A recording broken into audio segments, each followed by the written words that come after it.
화를 내더라도 죄를 짓는 데까지 이르지 않도록 하십시오. 해가 지도록 노여움을 품고 있지 마십시오. 악마에게 틈을 주지 마십시오. 고사성어 중에 와신상담이라는 말이 있습니다. 장작더미에 눕고 쓸개를 맛본다는 뜻으로 원한이나 실패를 잊지 않고 복수나 성공을 위해 고난을 참고 노력하는 것을 이르는 고사성어이죠. 춘추시대 때 오나라의 부차라는 사람이 아버지의 원수를 갚기 위해 장작더미에서 잠을 자며 복수를 다짐했던 내용과 월나라의 구천이라는 사람이 치욕을 잊지 않기 위해 쓸개를 핥으며 복수를 생각했던 내용의 두 고사를 합쳐 와신상담이라는 말이 나오게 되었습니다. 와신상담을 간략하게 표현한다면 원수를 갚기 위해 끈기 있게 참는다는 말이 되겠네요. 와신상담의 두 사람은 화를 낼 이유가 충분히 있었다는 생각이 듭니다. 누가 나의 아버지를 죽였다면, 누가 나를 치욕스럽게 했다면 어떻게 화를 내지 않을 수 있을까요? 어떻게 그에게 복수를 하지 않을 수 있을까요? 그래서 이 고사의 부차와 구천은 그 복수를 위해 엄청난 인내를 하였던 것입니다. 복수의 때를 위해 화를 묵혀놓은 것이죠. 여러분은 자신이 해를 당해 화가 났을 때 그 사람을 어떻게 하기를 원하십니까? 그 화를 어떻게 다스리길 원하십니까? 다스릴 필요 없이 그 순간 화를 그대로 표출하시렵니까? 아니면 부차와 구천처럼 복수의 때를 위해 화를 묵혀 놓으시렵니까? 그것도 아니라면 자신은 비록 해를 당하지만 그 상대를 향한 화를 잘 다스리시겠습니까? 제가 무슨 말을 할지 느낌이 오신 분들이 계실 수 있는데 우리 그리스도인들이 해야 할 선택은 이미 정해져 있는 것 같습니다. 화를 잘 다스리는 것이죠. 여기서 중요한 것은 화를 단순히 참는 것이 아니라 잘 다스린다는 것입니다. 그럼 화를 잘 다스린다는 것은 무엇일까요? 오늘 본문을 통해 그것을 나눠보도록 하겠습니다. 오늘 본문을 다시 한번 읽어드리도록 하겠습니다. 화를 내더라도 죄를 짓는 데까지 이르지 않도록 하십시오. 해가 지도록 노여움을 품고 있지 마십시오. 악마에게 틈을 주지 마십시오. 오늘 본문 말씀은 단순히 화를 내지 말라고 말씀하고 있지 않습니다.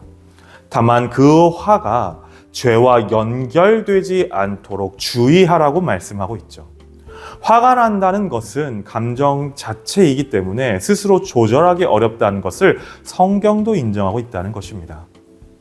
사람의 감정이 스스로 조절되지 않을 때가 있기 때문에 화가 날 수는 있지만 그 이후 화가 났을 때 그 화를 통해 어떤 행동을 하냐 하는 것은 자신이 선택해야 한다는 것입니다. 그리고 그 자신의 선택이 죄가 되지 않도록 주의하라는 말씀인 것입니다.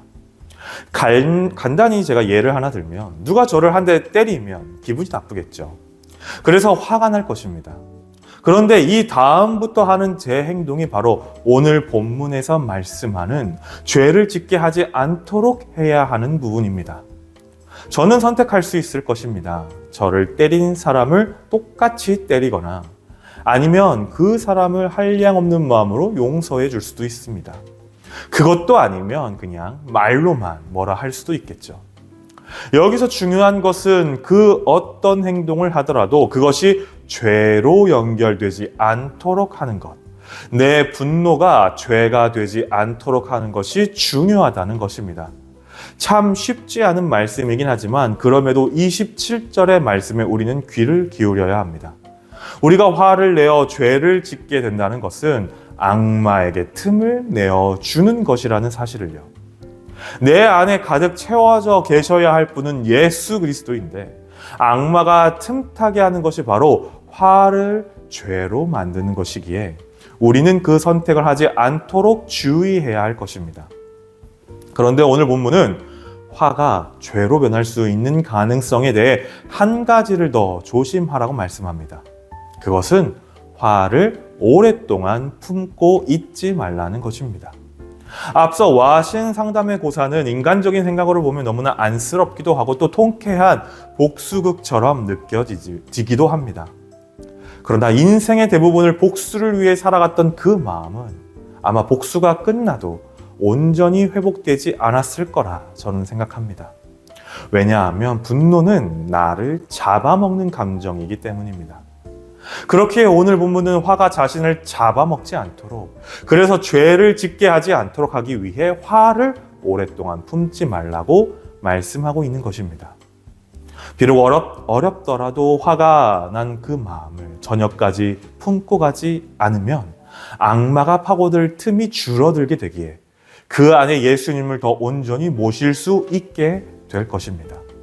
저는 우리 그리스도인들이 혹여 화를 내더라도 그것이 죄가 되지 않도록 하는 일에, 또 그것을 위해 오랫동안 마음에 품지 않기 위해 최선을 다할 수 있길 바랍니다. 앞서도 말씀드렸지만 분노는 자신을 잡아먹는 감정입니다. 남포교회 원로 목사님이신 박영선 목사님께서는 분노는 나 자신을 먼저 죽게 만드는 것이라 말씀하셨습니다.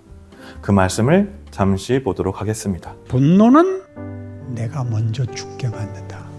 나를 더 극악하게 만든다. 난 그리 가지 않겠다. 이 싸움입니다. 이 싸움. 그리고 선한 역할을 하겠다. 인간의 멋진 역할을 하겠다. 겸손을 어디서 배우죠? 나보다 못난 사람은 없을 거다에서 배웁니다. 실패하지 않고 후회하지 않는 사람은 겸손을 배울 방법이 없습니다. 겸손으로 가장한 자랑이 있을 뿐입니다. 그러니 이런 것들을 추상명사로 외워두지 마시고 하나님이 여러분을 실제로 살게 하시는 현실 속에서 매일 가만 놔두지 않는 그 도전, 그 위협, 거기서 여러분의 반응, 여러분의 실력, 거짓말할 수 없는 현실, 진실, 거기서 여러분의 눈물이, 여러분의 후회와 여러분의 회개가 오늘은 더 낫게, 내일은 더 낫게 만드십시오. 우리 그리스도인은 선함과 악함을 두고 항상 싸워야 합니다. 마치 예전 인디언들이 자신의 마음에 검정과 하얀색의 두 마리 늑대를 두고 어떤 늑대에게 먹이를 주느냐에 따라 삶이 바뀐다고 했던 것처럼 우리도 그리스도인으로서 선함과 악함을 두고 매일 싸워 나가야 할 것입니다. 그리고 그 싸움이 바로 내가 그리스도와 함께 하는 것을 증명한다는 것 또한 기억해야 합니다. 분노할 수 있습니다. 화를 낼 수도 있습니다. 그러나 그것이 죄가 되지 않도록 해보십시오. 나에게 발생한 분노가 죄로 변질되지 않도록 그 분노를 마음에 오래 품지 마시기 바랍니다. 내 안에 살아계신 예수님을 모시고 악마에게 틈을 내주지 않는 그리스도인이 되길 원합니다. 그러므로 분노가 나를 지배하거나 잡아먹지 않고 나를 이끄시는 분은 오직 예수 그리스도가 되는 우리 동작중앙교회 되길 간절히 소망합니다. 기도하겠습니다. 하나님 아버지 감사합니다. 오늘은 나를 잡아먹는 감정, 분노에 대해 말씀을 함께 나눴습니다. 화를 낼 수 있습니다. 우린 사람이기에 감정적으로 동요할 수 있습니다. 그러나 우리에게 찾아온 그 화를 내가 선택하여 죄로 만드는 일은 하지 않게 하여 주시옵소서. 또 내가 갖고 있는 이 화를 오래 끌어서 죄의 길로 빠지는 그런 어리석음을 범하지 않게 하여 주시옵소서. 악마에게 틈을 주지 않고 온전히 우리 마음 가운데 예수 그리스도를 품고 살아가는 우리 그리스도인 되게 하여 주셔서 이 땅 가운데 예수님의 모습을 비춰 행하는 우리 동작중앙교회 되게 하여 주시옵소서. 모든 말씀 예수님의 이름으로 기도드렸습니다. 아멘.